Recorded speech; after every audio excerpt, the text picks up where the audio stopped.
What I have to say about our final Pecha Kucha speaker is that this person needs our support.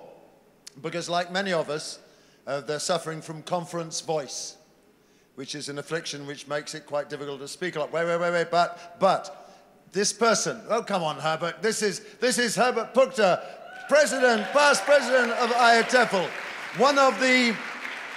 one of the most successful and influential coursebook writers in the history of English language teaching. It's a pleasure to have you here. Let me see if I can make the technology work. It's a bit of a risk. I'm the one with the interesting voice here tonight.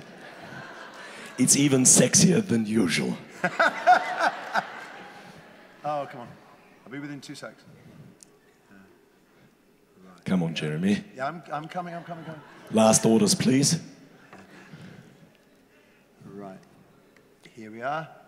I think it's time to count Herbert in. What do you think?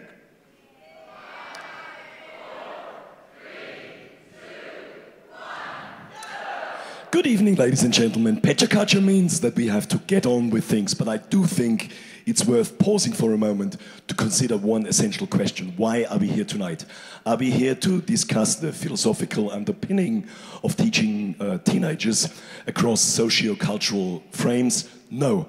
Let's face it, and let's be honest, we are here for one reason: fun. A simple 3-letter word. But I would like to take the opportunity to discuss a 5-letter word tonight, truth. And I have to make a confession to you. For years I've dedicated myself to inventing new methods of teaching teenagers, and now I'm standing in front of you and I'm saying I was wrong. The turning point in my philosophy was triggered off by feelings I have about the world today, and can best be summed up in this title of this well-known English song. Can you call out words to complete the title? Things. Things ain't what they used to be, absolutely.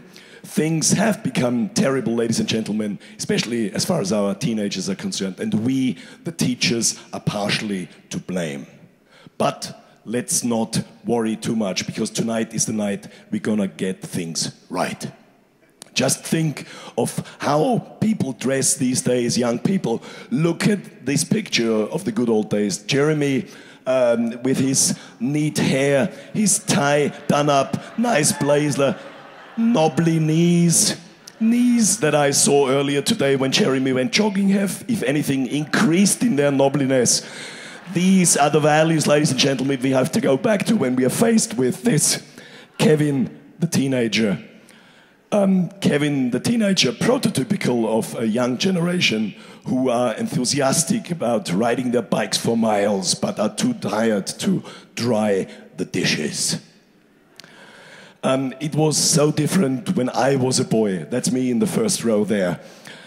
Teenagers used to listen to their teachers. They used to raise their hands when they wanted to speak, and they used to respect their teachers. But how do you get a teenager to listen to us these days? It's almost impossible. It's almost impossible because they have permanently fixed onto or into their ears a pair of headphones or earphones that they use to listen to the deafening cacophony of what they call music.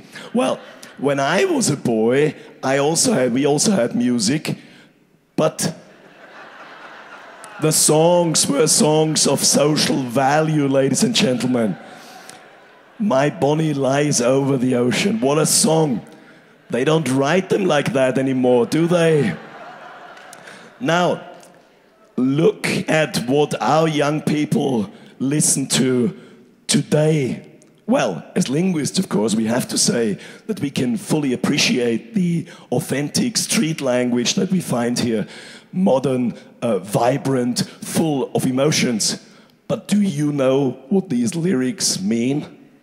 No? Well, let me tell you, neither do I. But I'm not here to be negative tonight. I'm here to offer solutions, traditional solutions for modern problems. In the past, we used to say 1, empathy, 2, sympathy, 3, geography. Well, the last one doesn't really fit, does it? But I couldn't find another rhyme with empathy. Ah, the white slide. You may think something is wrong here. It's actually a photo of my white poodle eating vanilla ice cream in a snowstorm. And no, ladies and gentlemen, just a joke. The white slide signifies the interval, but this being a Pecha Kucha, the interval is very, very short, so you have to be quick if you want to go out and get another drink. Welcome to the second part of the session, ladies and gentlemen. I hope you enjoyed the interval. In the second part of the session, I'm going to look at what we have achieved through the humanistic approach, the so-called empathy concept. Well, many of us tried to be like our teenagers. I tried to look like them. However, it didn't work. And that was very, very disappointing. So I said to myself, well, after all, I'm a language teacher. Maybe the answer is not to be found in the visual arena. I said to myself, I had to say it to myself because nobody would listen to me looking like that. So I said, we have to talk like our teenagers. To my surprise, it didn't work. And that was the darkest moment in my teaching career, ladies and gentlemen. But soon after I was released from prison for saying this in a public place, I began to change. And my moment of epiphany came when I met Norman Freud, one of the greatest thinkers of mankind. Centric to his teaching are the so-called 3 T's, and I'd like to take them one by one. Modern technology, mobile phones, computers, etc., etc., they are removing our students from the true appreciation of language. What I'm saying is, away with technology and back to multisensory language appreciation. This is true dogma, ladies and gentlemen, and it works. Secondly, we as teachers, we are stressed and overburdened. The reason? Testing. There just isn't enough. As one esteemed colleague of mine said, while my students are taking a test, I can focus on more essential tasks. And here he is.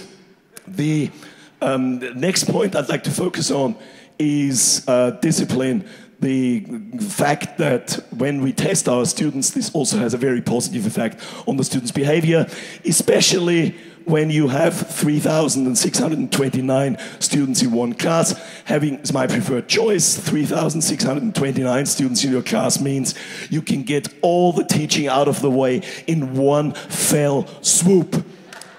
We need to, ladies and gentlemen, focus on methods of reprisal that, if and when they are used, are understood and appreciated by our teenagers. And once again, what I would like to stress is the importance of meaningful use of language. And I would like to say one more time, we can learn from the past, ladies and gentlemen.